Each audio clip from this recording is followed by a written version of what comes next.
Reporting is an essential part of every construction project, and having the ability to schedule reports to maintain consistency is just as essential. With Autodesk Construction Cloud, you can create report templates and schedule those reports to run consistently and ensure the reports are automatically sent to necessary team members. Start by utilizing a template report to base your template off of. Edit details, filters, groupings, and sorting to fit your need.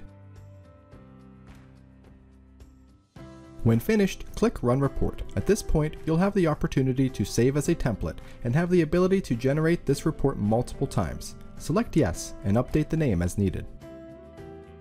You'll now see your new template at the top of the list, and clicking the three dots on the far left will open options to run the report, edit the template, and schedule the report. Clicking Schedule Report will open the Schedule panel, where you can choose a generation schedule such as cadence for generation, as well as the day and time. You can also specify project members, roles, or companies to receive the report email, as well as add non-project members by email and create a custom message for your scheduled report. When completed, click Save Schedule. Now, when hovering on the calendar icon, you can see when the report is scheduled to run.